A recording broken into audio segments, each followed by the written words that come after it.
प्यारे बच्चों, नमस्कार। स्वागत है आपका आपके ही अपने YouTube चैनल संस्कृतानुराग पर।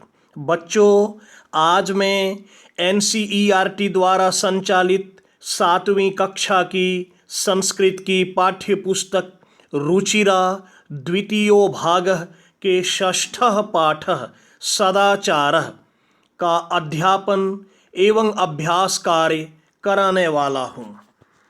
तो बच्चों, आज के इस पाठ को आप ध्यानपूर्वक देखें और इसे समझने का प्रयत्न करें। षष्ठः पाठः सदाचारः। सदाचार का संधि विच्छेद होता है सत जोड़ आचार, अर्थात अच्छा आचरण, जिसे इंग्लिश में बिहेवियर कहते हैं। देखिए, पहला श्लोक। आलस्यम ही मनुष्याणां शरीरस्थो महान रिपुः नास्त्युद्यमो समो बन्धुः कृत्वा यम नावशीदति। आलस्यम ही मनुष्याणां शरीरस्थो महान रिपुः। आलस्यम, आलस्य। मनुष्यानाम शरीरस्थो, मनुष्यों के शरीर में रहने वाला सबसे बड़ा शत्रु है या महान शत्रु है। रिपु का अर्थ होता है शत्रु। बच्चों, आलस्य कहीं दूसरी जगह नहीं रहता है। आलस्य कहाँ रहता है? आपके शरीर में ही रहता है। तो आलस्य एक ऐसा शत्रु है जो आपके शरीर के अंदर ही रहता है, और यह आलस्य मनुष्यों का सबसे बड़ा शत्रु है। पहली पंक्ति का अर्थ स्पष्ट हो गया। दूसरी पंक्ति को देखिए। नास्त्युद्यमो समो बंधु। नास्ति जोड़ उद्यमो। उद्यम, उद्यम कहते हैं परिश्रम को। परिश्रम के समान कोई दूसरा बंधु नहीं है। आलस्य को शत्रु कहा और परिश्रम को क्या बताया? बंधु, सबसे बड़ा बंधु। कृत्वा यम न अवशीदति। जिस परिश्रम को करके व्यक्ति कभी दुखी नहीं होता। संपूर्ण श्लोक का अर्थ एक बार फिर से संक्षेप में देखिए। मनुष्यों के शरीर में रहने वाला आलस्य सबसे बड़ा शत्रु है, या इसको उलट के भी कहें, आलस्य मनुष्यों के शरीर में रहने वाला सबसे बड़ा शत्रु है, और परिश्रम के समान कोई दूसरा बंधु नहीं है जिसको करके मनुष्य कभी दुखी नहीं होता। पहला श्लोक स्पष्ट हो गया। दूसरे श्लोक पर चलते हैं। श्वः कार्यम अद्य कुर्वीत। श्वः का अर्थ होता है आने वाला कल, आगामी कल, टुमारो। कह रहा है स्वः कार्यम अद्य कुर्वीत, कल के काम को आज करना चाहिए। पूर्वाह्ने च अपराह्निकम। पूर्वाह्न में और अपराह्न में। पूर्वाह्न कहते हैं दिन के पूर्वार्ध को, और अपराह्न कहते हैं 12 बजे के बाद के समय को। तो कह रहा है कल के काम को, जो काम आप कल के लिए योजना बनाए हैं कि इसको कल करेंगे, उसको आप आज ही कीजिए। पूर्वाह्ने अपराह्निकम, चाहे वो पूर्वाह्न हो या अपराह्न, कल के काम को आज ही करना चाहिए। नहीं प्रतीक्षते मृत्यु, क्योंकि मृत्यु कभी किसी चीज की प्रतीक्षा नहीं करती। कृतम अस्य नौवा कृतम। मृत्यु कभी इस चीज की प्रतीक्षा नहीं करती कि आपने ये काम किया है या नहीं, आपका कौन काम पूरा हुआ, कौन काम अधूरा है, कौन सा काम आपका कंप्लीट है और कौन इनकम्प्लीट है। मृत्यु कभी इसकी प्रतीक्षा नहीं करता कि इसका ये कार्य अपूर्ण है, अभी पूरा नहीं हुआ, इसलिए इसको छोड़ दें।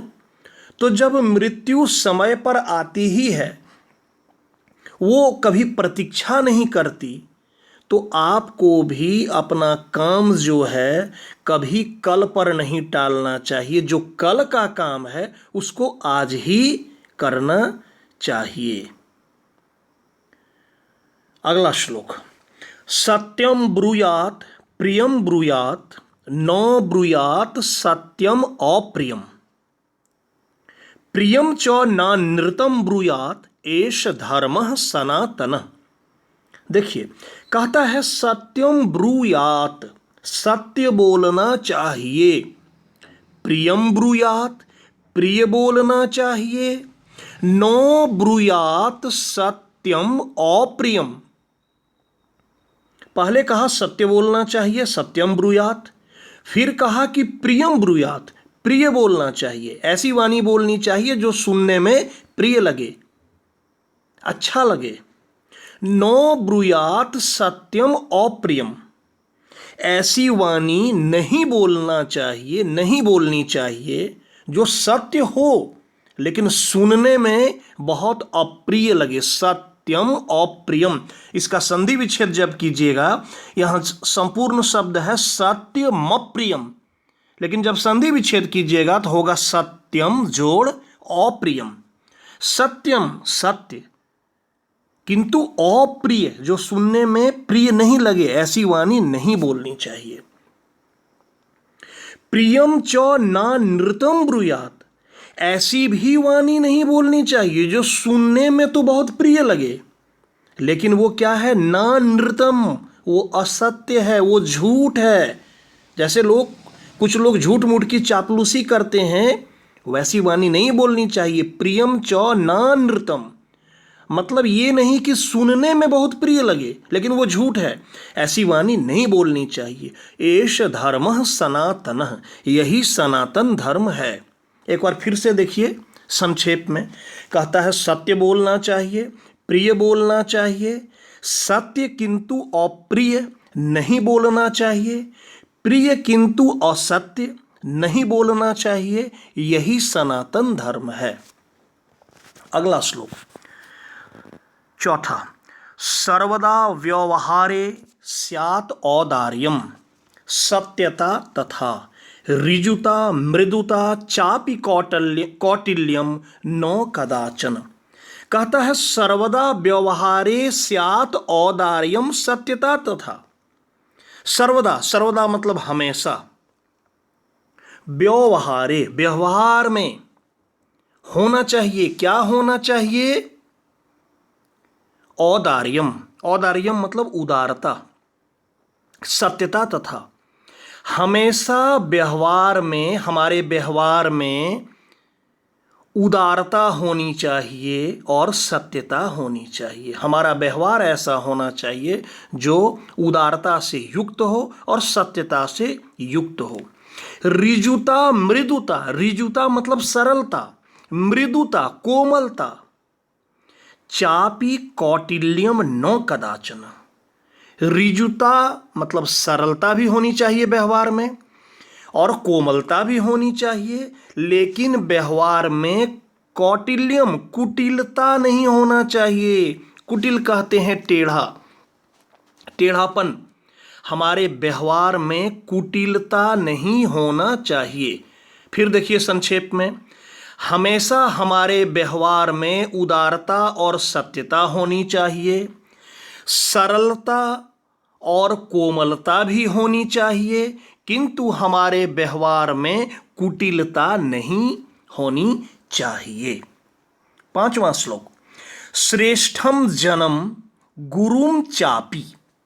चापी का संधि विच्छेद कीजिएगा, चौ जोड़ अपी, चौ मतलब और, अपी मतलब भी। श्रेष्ठम जन्म गुरुम चापी मातरम पितरम तथा, मनसा कर्मणा वाचा सेवेत सततम सदा। सततम मतलब हमेशा, लगातार। सदा मतलब भी होता है हमेशा।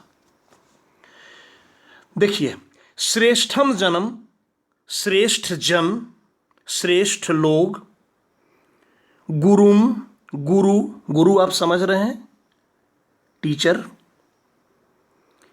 चापी मातरम पितरम तथा, कहता है श्रेष्ठ लोगों, गुरु या गुरुओं, माता और पिता का मनसा मतलब मन से, कर्मना कर्म से, और वाचा अपनी वाणी से, अपनी बोली से हमेशा सेवा करनी चाहिए। फिर से एक बार देख लीजिए, श्रेष्ठ लोगों की, गुरुओं की, माता की और पिता की मन से, कर्म से और वाणी से हमेशा सेवा करनी चाहिए। मतलब अपने से जो श्रेष्ठ लोग हैं उनकी, गुरु की, माता की और पिता की मन से, कर्म से और अपनी वाणी से सेवा करनी चाहिए। मतलब इन लोगों को कभी भी मन से, कर्म से या वाणी से कभी भी तकलीफ नहीं पहुंचाना चाहिए। बहुत अच्छा श्लोक था। छठा श्लोक, मित्रेण कलहम कृत्वा न कदापि सुखी जनः। मित्रेण मित्र से, कलहम, कलह, कलह कहते हैं झगड़ा को, कृत्वा करके, न कदापि सुखी जनः, न मतलब नहीं, कदापि मतलब कभी, सुखी। कहता है मित्र से कलह करके कभी व्यक्ति सुखी नहीं हो सकता। मित्र से झगड़ा करके कोई भी व्यक्ति कभी सुखी नहीं हो सकता। इति ज्ञात्वा, ऐसा जानकर, प्रयासेन तदेव परिवर्जयेत, इसलिए ऐसा जानकर प्रयास से, तदेव वैसा, परिवर्जयेत वैसा करने से बचना चाहिए। कैसा करने से? अपने मित्रों से झगड़ा नहीं करना चाहिए, क्योंकि कहा मित्र से झगड़ा करके कभी कोई व्यक्ति सुखी नहीं हो सकता। इसलिए हमें ऐसा प्रयास करना चाहिए और मित्र से झगड़ा करने से बचना चाहिए। तो बच्चों, ये था आज का पाठ। बहुत अच्छे अच्छे श्लोक थे। इसका शब्दार्थ आप देख लीजिएगा, इसमें समझाने की चीज़ नहीं है और संभव हो सके तो इसे याद भी आप कर लें। अब आते हैं अभ्यास कार्य पर। 1 नंबर में कह रहा है सर्वान श्लोकान सस्वरम गायत, सभी श्लोकों का सस्वर गायन कीजिए। तो आप प्रैक्टिस कीजिएगा, अभ्यास कीजिएगा। दूसरा प्रश्न में कह रहा है उपयुक्त कथनानाम समक्षम आम, अनुपयुक्त कथनानाम समक्षम न इति लिखत। इसमें से जो कथन सही लगता है उसके सामने आम लिखिए, जो गलत लगता है उसके सामने न लिखिए। पहला प्रश्न, प्रातः काले ईश्वरम स्मरेत, प्रातः काल ईश्वर को याद करना चाहिए, सही है, इसमें आम लिखिए। अनृतम ब्रूयात, झूठ बोलना चाहिए, ये गलत है तो न कीजिए। तीसरा है मनसा श्रेष्ठ जन्म सेवेत, मन से श्रेष्ठ लोगों की सेवा करनी चाहिए, सही है तो आम हो गया गौ नंबर में। घ नंबर में कहा मित्रेण कलहम कृत्वा जनः सुखी भवति, मित्र से झगड़ा करके व्यक्ति सुखी होता है, ये गलत है तो यहाँ 9 हो जाएगा घ नंबर में। और अंत में है स्वः कार्यम अद्य कुर्वीत, कल के काम को आज करना चाहिए, तो ये हो जाएगा आम। तीसरे प्रश्न में कह रहा है एक पद में उत्तर लिखने के लिए, कह न प्रतीक्षते, कौन प्रतीक्षा नहीं करता है, इसका होगा मृत्यु। ख नंबर में सत्यता कदा व्यवहारे स्यात्, इसमें लिखिएगा सर्वदा, सर्वदा ख नंबर में। ग नंबर में किम ब्रूयात, क्या बोलना चाहिए, तो सत्य बोलना चाहिए, होगा सत्यम। घ नंबर में केन सह कलहम कृत्वा नरः सुखी न भवेत, किसके साथ कलह करके, झगड़ा करके मनुष्य सुखी नहीं होता है? लिखिएगा मित्रेन। और इसका अंतिम प्रश्न, कह महारिपुः अस्माकं शरीरे तिष्ठति, कौन महान शत्रु हमारे शरीर में रहता है? आलस्यम।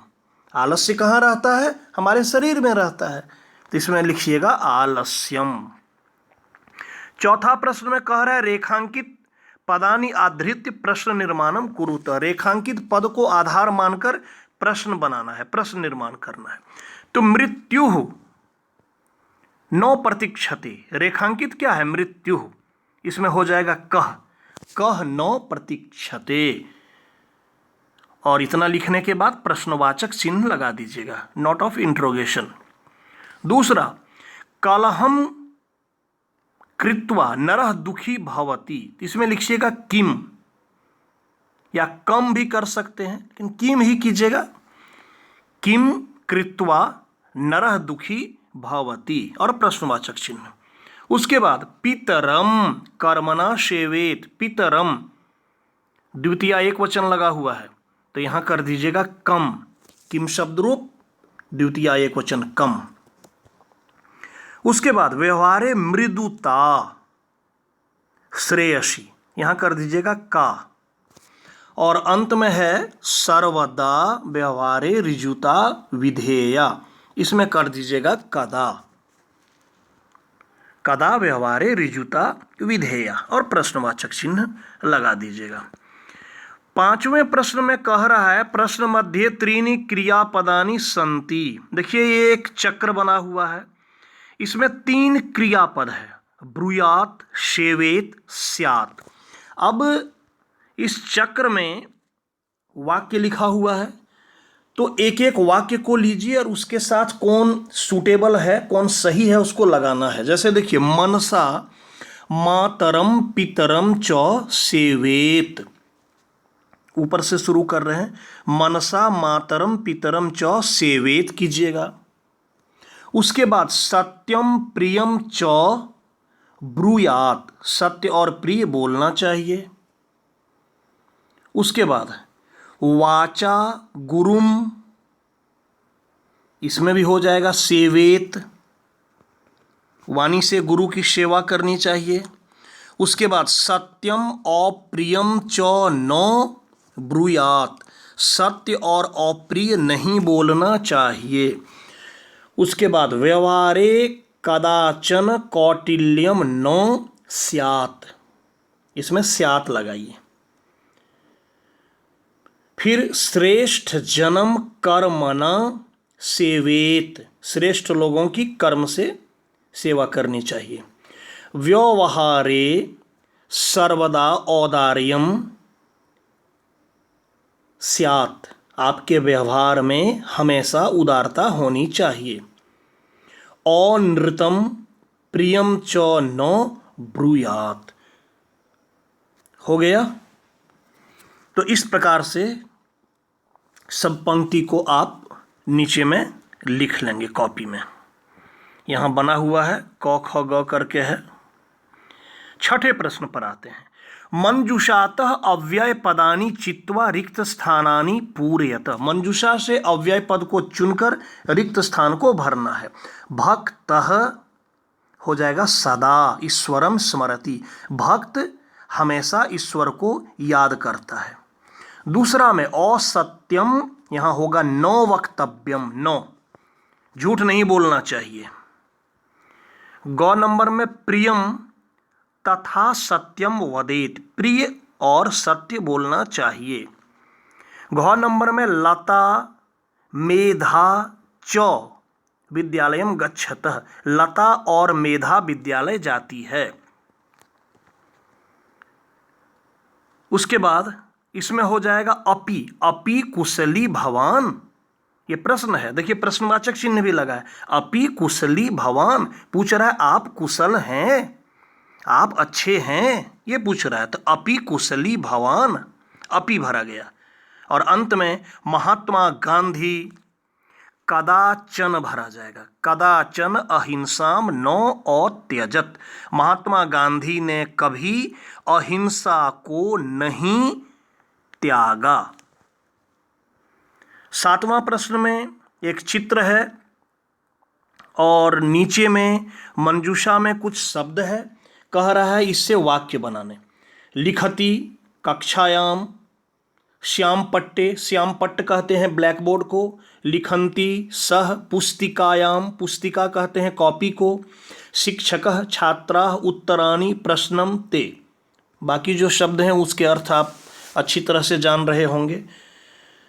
तो वाक्य तो कई ढंग से लिखा जा सकता है। देखिए पहला वाक्य, शिक्षकः कक्षायाम श्याम पट्टे लिखति। शिक्षकः शिक्षक, कक्षायाम कक्षा में क्लास में, श्याम पट्टे श्याम पट्ट पर, लिखति लिखते हैं। उसके बाद छात्राः पुस्तिकायाम लिखन्ति, सभी छात्र अपनी पुस्तिका में लिखते हैं। पुस्तिका मतलब कॉपी में लिखते हैं। उसके बाद कुछ शब्द तो कम पड़ रहा है, अपने से भी कुछ प्रयोग करना पड़ेगा। सह प्रश्नम पृच्छति, वैसे तो मैं यहाँ लिखता कि छात्रः प्रश्नम पृच्छति, लेकिन छात्र नहीं था अलग से, यहाँ सह दिया है तो उसका व्यवहार करना चाहा। सह प्रश्नम पृच्छति या करोति, वह प्रश्न पूछता है या करता है। ते उत्तराणि लिखन्ति, ते भी शब्द यहाँ दिया हुआ था तो मैंने उसका प्रयोग कर दिया। नहीं तो दूसरा वाक्य मैं यहाँ बताता कि सर्वे छात्राः उत्तराणि लिखन्ति। यहाँ जो मैं बताया कि सह प्रश्नम पृच्छति, यहाँ यह भी हो सकता है एकः छात्रः प्रश्नम पृच्छति, एक छात्र प्रश्न पूछता है। और सर्वे छात्राः सभी छात्र, उत्तराणि लिखन्ति सभी छात्र उत्तर लिखते हैं। तो इस तरह से आप वाक्य बना सकते हैं। कई सारे वाक्य बनाए जा सकते हैं। तो प्यारे छात्रों, अगर आपको मेरा यह वीडियो पसंद आया हो तो कृपया इसे आप लाइक, कमेंट एवं शेयर करके मुझे प्रोत्साहित करने का कार्य करें, ताकि आगे आपके लिए मैं और भी बेहतर एवं उपयोगी वीडियो बनाने का कार्य करता रहूं। साथ ही मेरे इस चैनल संस्कृतानुराग को यदि आप अब तक सब्सक्राइब नहीं किए हैं तो इसे आप अवश्य सब्सक्राइब कर लें एवं नोटिफिकेशन को भी ऑन कर लें, ताकि मेरे द्वारा इस चैनल पर अपलोड किए गए प्रत्येक वीडियो की सूचना सर्वप्रथम आपको प्राप्त हो सके। तो आज के लिए इतना ही। सबों को मेरी ओर से बहुत बहुत धन्यवाद।